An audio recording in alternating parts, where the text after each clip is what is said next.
believe in freedom cannot rest. We who believe in freedom cannot rest until it comes.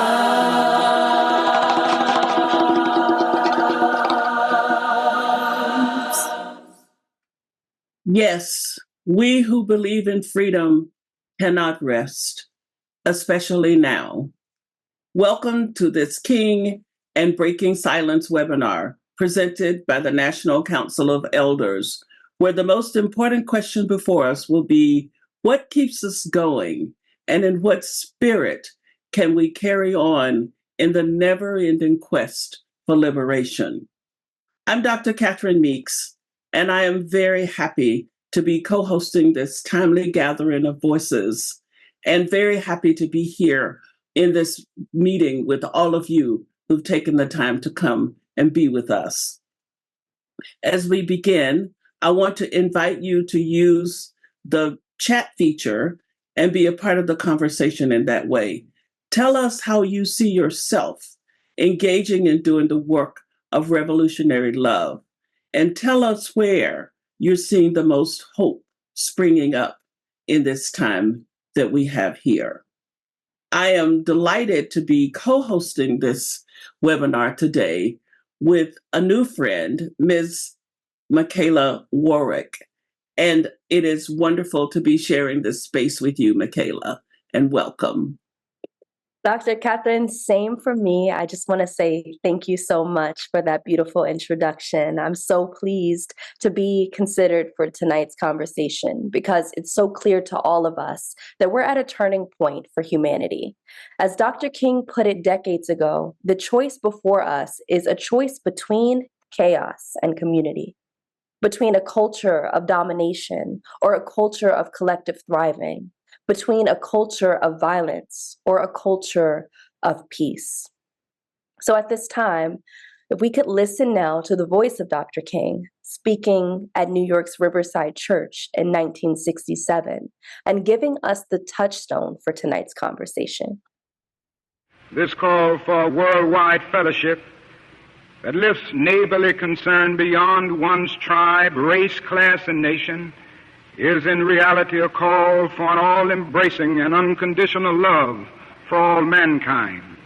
This often misinterpreted concept, so readily dismissed by the Nietzsches of the world as a weak and cowardly force, has now become an absolute necessity for the survival of man. When I speak of love, I'm not speaking of some sentimental and weak response.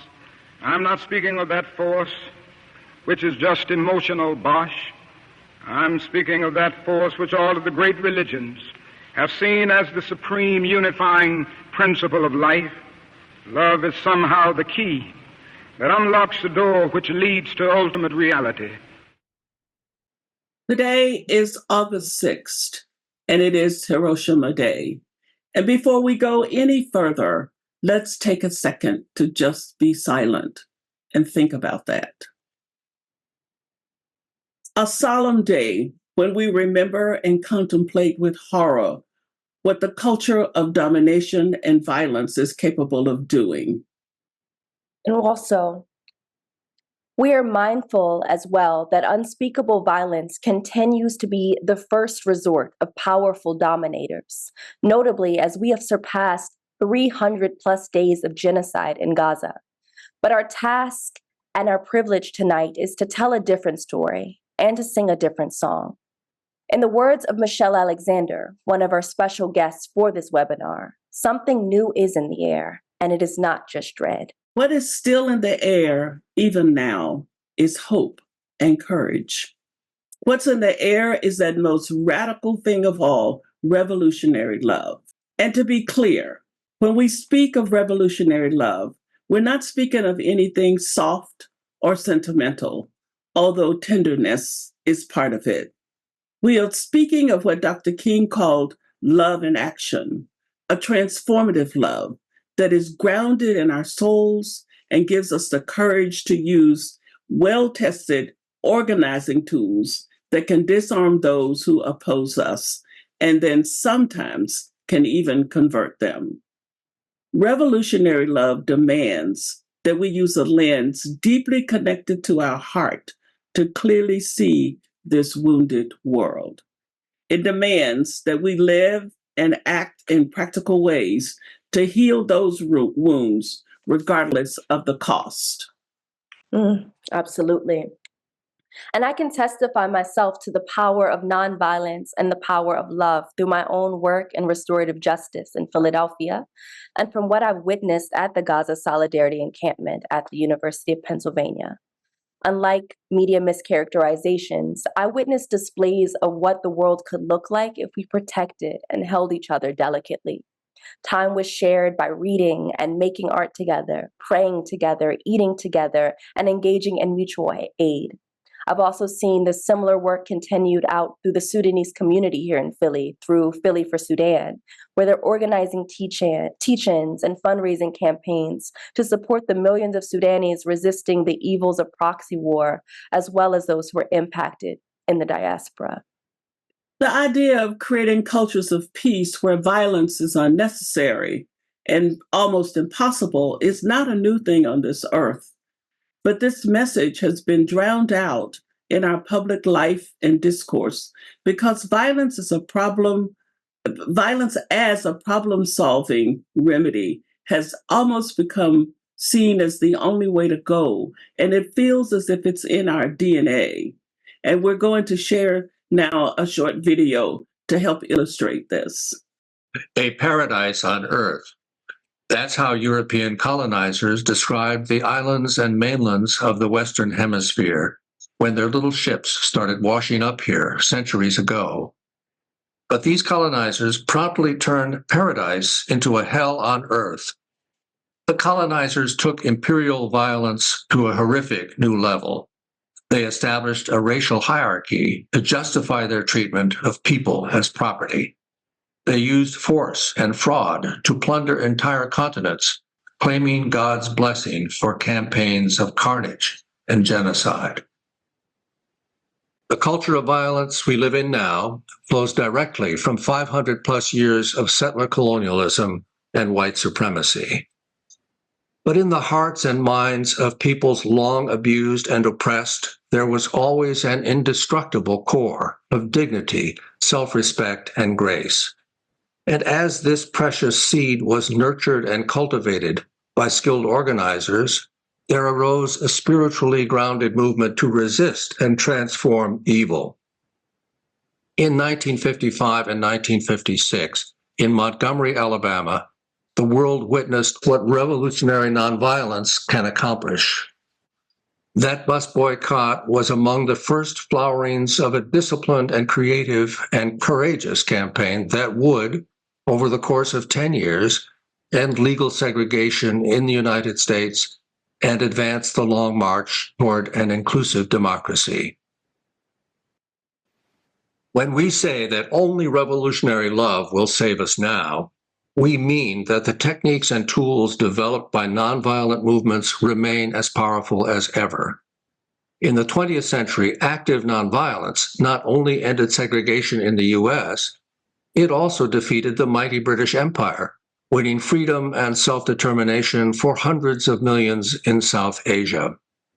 It broke apartheid's iron grip in South Africa, and it took down repressive regimes in Eastern Europe and South America. Even now, active nonviolent protest is transforming the conversation about Israel and challenging authoritarianism in Iran, Saudi Arabia, China, and Russia. So yes, sustained and active nonviolence is a transformational tool, but it is also a way of living that transforms us as we lean into it. In this country, many of our forebears in revolutionary nonviolence rooted themselves in a deep religious faith, drawing on spiritual discipline to avoid returning evil for evil. Engaging both the heart and the head, Today's nonviolent movements reach within and beyond the bounds of traditional faith communities to include people who ground the work of resistance and change in the spirituality of love and trust. We are proving that we can create communities of care and mutual regard.